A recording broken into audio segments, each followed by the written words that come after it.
Hello and welcome to a post-recorded version of the Nuzlocke Challenge Pokemon Red. When we last left off, I got most of my Pokemon trained up to near level 20, and unfortunately my first recording of this ended with me having, no audio for whatever reason, so I'm recording that on top of what I was already doing.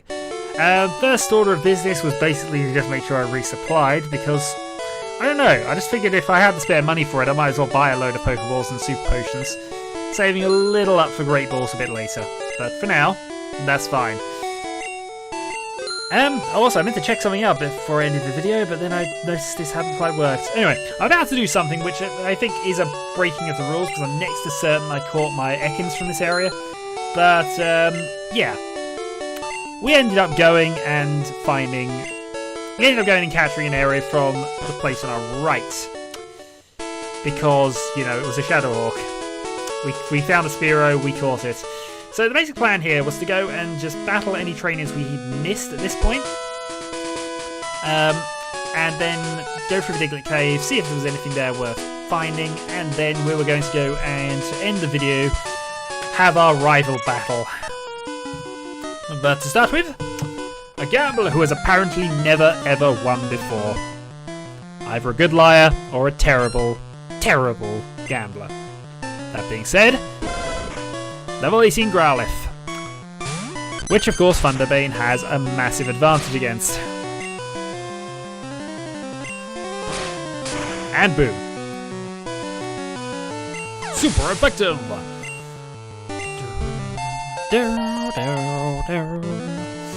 Yeah, I can still do along to things even when I was doing it, even when I'm not doing it live. Yeah, it is a shame, but at least I managed to catch this before I ended up going through the editing process. I also lost about the last 12 seconds of a Shining Force 2 video. Because I was interrupted right as I was about to do my outro. I could even leave that off, to be fair. But oh well. So, just a bit of swapping around here. Yeah, because I'm also thinking about Pokemon that would be useful, for the battle here, and I'm thinking Gaspard's not one of them, so I don't know why I was trading him here, considering all that. Here we go, I'm about to spot something and then have a real internal debate about whether I've caught something here, but I'm certain that I caught Reptile here. Yeah, this would be debasing things and thinking Shadowhawk 2! Shadowhawk 2, but I'm going to have to let him go. He's not Shadowhawk 2. He would break the rules of a challenge, so I can't do it. In the meantime, Bubbles!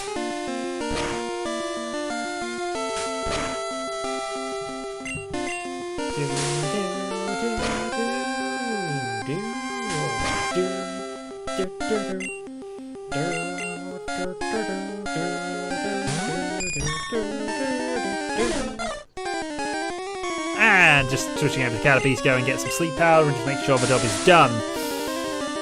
Yeah, but as I said, yeah, we caught Reptile in this area, so we can't take him.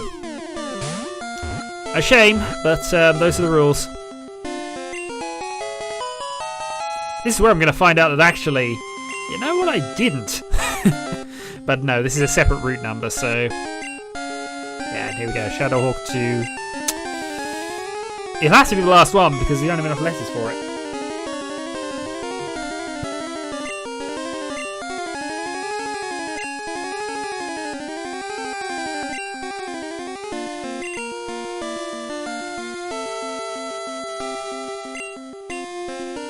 These transfer to BC and we move on.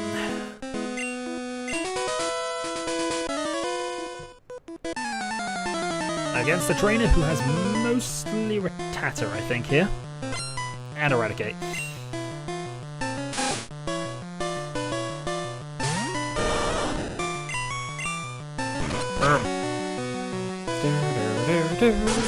Bubble Beam! It is probably my favourite attack, actually, at the moment. In terms of the ridiculous nature of it. But of course, Bubbles are super effective against a lot of things. They won't be effective at all against the next gym, but that we don't have to worry about until we finish the SSN off. And I have a feeling that he has a Raichu of level 24-ish.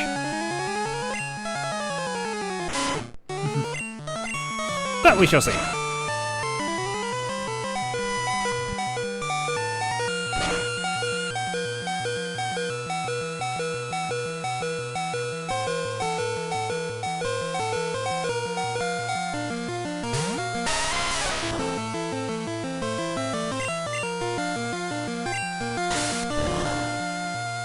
For interruption, but kind of things there that I were.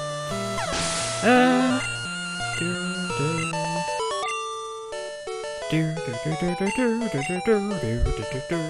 255 in a relatively easy battle.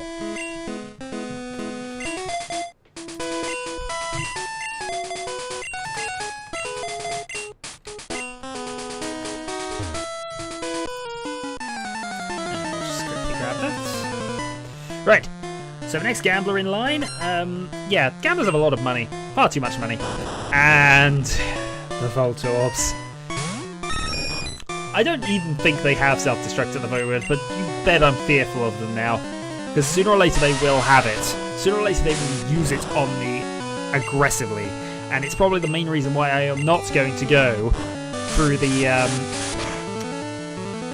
power plant at any point. I certainly have no plans to.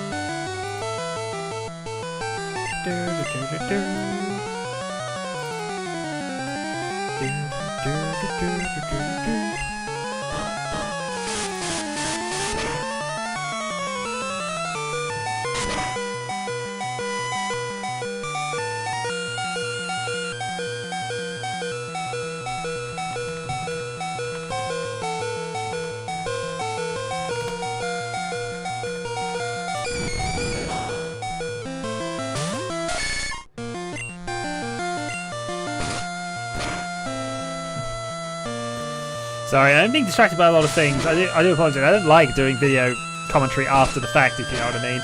So I will try to be a bit more entertaining with this, but still.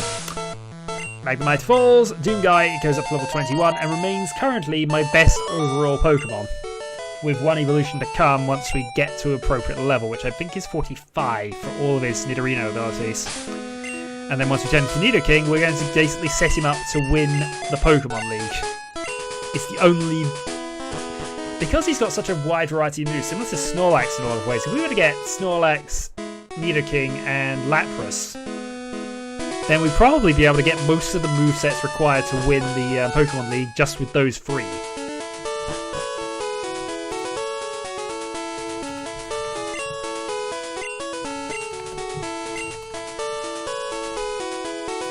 And here's me just messing around trying to work things out here. Of course, we don't have 30 kinds of Pokemon, we have, I think, 17 by this point. So, we can't get the item finder. We might get that eventually, but it depends whether I remember it when we get back around through things.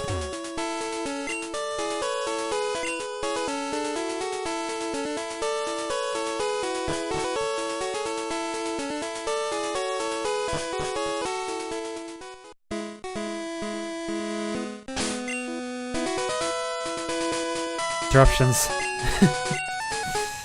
It's okay though. So, what was I doing now? Yeah, I was just making sure I hadn't missed anything here, which I don't believe I have. Nope. So now it's on through the Diglett Cave.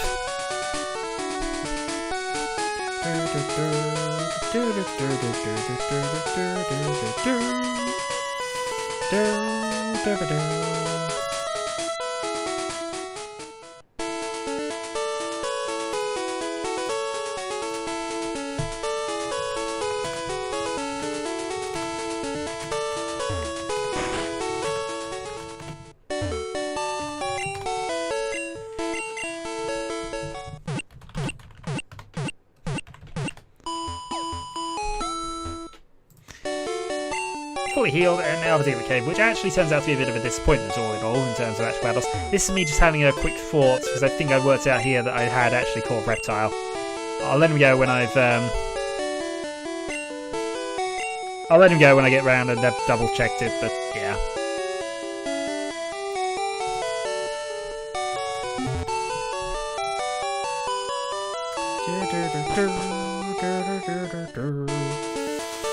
So to the Diglett Cave for the last little bit of training, really.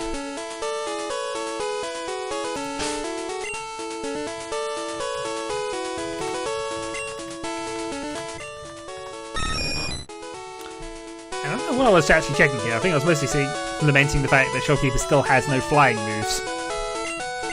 He gets wing attack eventually, but I don't know when he gets it. I should look up a lot more than I have been doing, to be honest. That feels slightly against the challenge. It isn't really. You need every bit of info you've got going, but still, it feels slightly wrong, so I've not done it yet.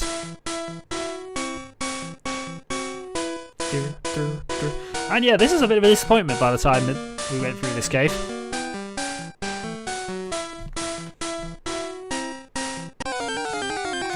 But we at least got one.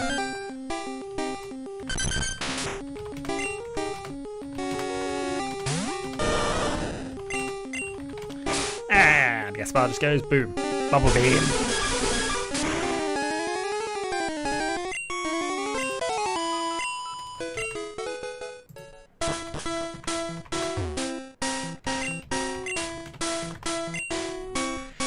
And here's Lamenting Flash. And I think at this point I'm trying to remember because I had conversations and I can only vaguely remember what I said the first time around. I think I was talking about how I could get through Rock Tunnel without Flash, or I used to be able to, certainly. I won't be trying that in the Nuzlocke challenge, but I always sort of, at the time, sort of lamented the fact that I had to give a basically worthless move to one of my Pokemon just to get through. The other side of the coin is we always have Diglett to get us out of there, and the worst trade in the world unless you're trying to get all 150.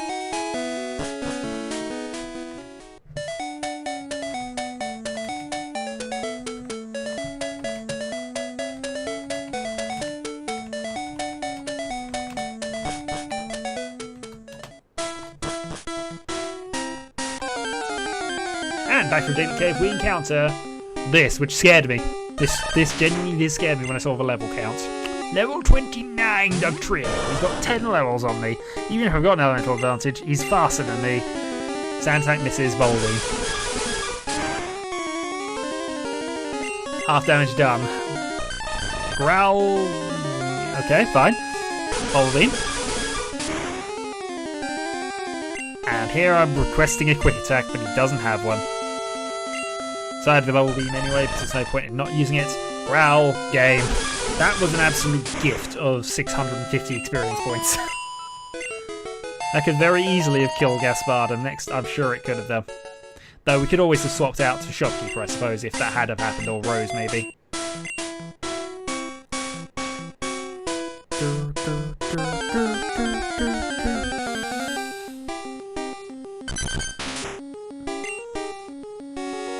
Alright, Diglett versus Shopkeeper, and again, this is sort of... It's a relatively easy battle, but it would be easier if I had flying moves.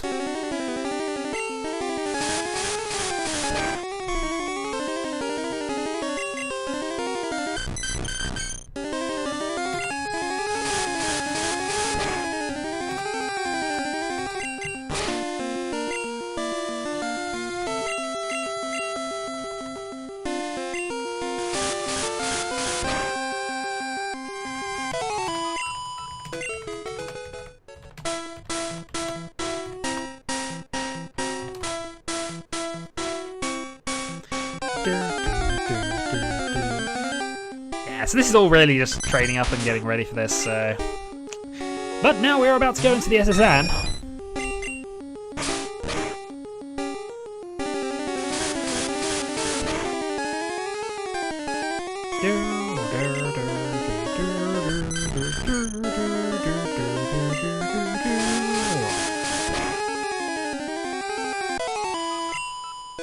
$196.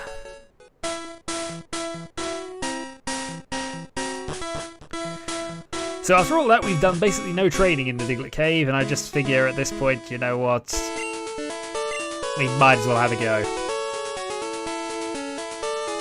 Now, Blue at this point has a level 18-19 Pidgeotto, a RATICATE, a Kadabra, which is the main problem, or at least will be the main problem once he's got a few more levels behind it, and of course his now IVYSAUR.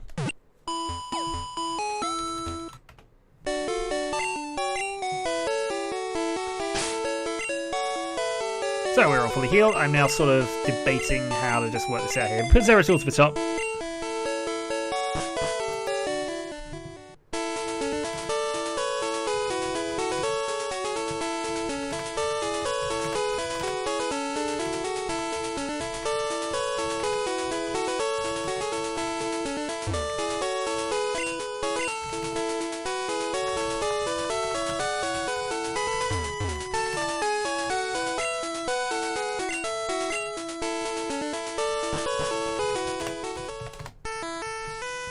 I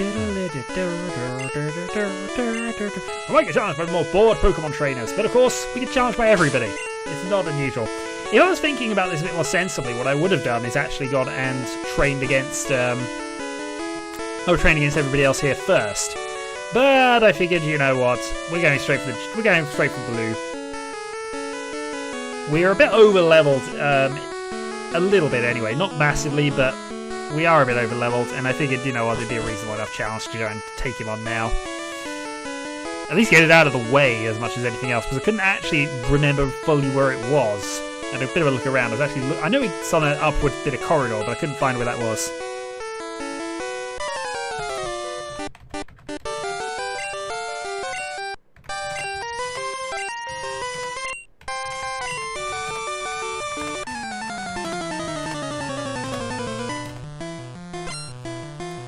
Blue wants to fight. And he sends out the good old Pidgeotto. Level 90. That actually partially worried me there because, you know. Still, Zeratul is not really going to be bothered by a Pidgeotto. Not at this point in the game.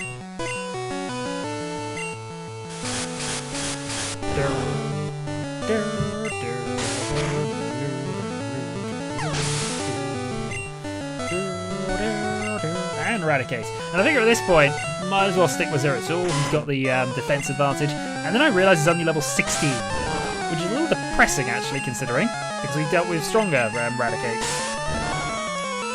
That being said, Zeratul fails to hit him quite a lot, and he doesn't use his Hyper Fang ever. If he's got it, he might not. Oh, well, he doesn't get a chance to use it, so.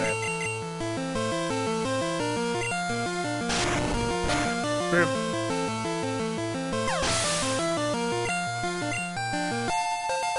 Level 21 for Zeratul.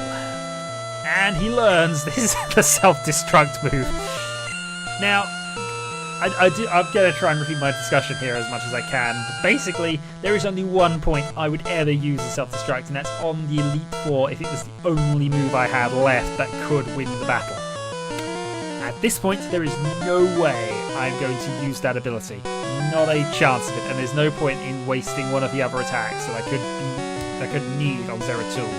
So, we of course select no. We are not having Pokemon that blow themselves up for the challenge. Amusing and heroic though that might be, it's not going to help us win.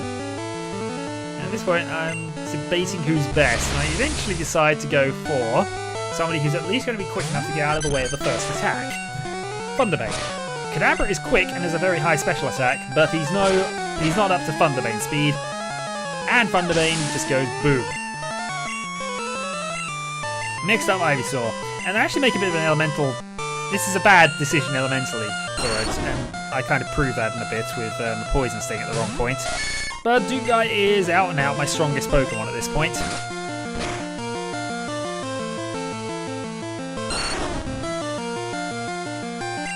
And I currently don't have a flying fire Pokemon to just destroy this one. I suppose I could have gone with Pidgeotto if he had... yeah, that was a poor decision from me. I should have just finished it.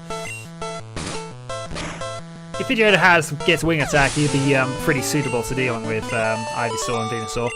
But, you know. We have defeated Blue. We're raising our Pokemon well. 1,300 gold. And the reason we're here, the Cut Master. But first, we shall be battling every single trainer on this boat. But that will be the next video. And I think this is me just saying until next time, although I don't actually remember how far I get back before I actually decide until next time. So huzzah! This is Shadowhawk 2012 commentating after the fact, and I will try to make sure this doesn't happen very often.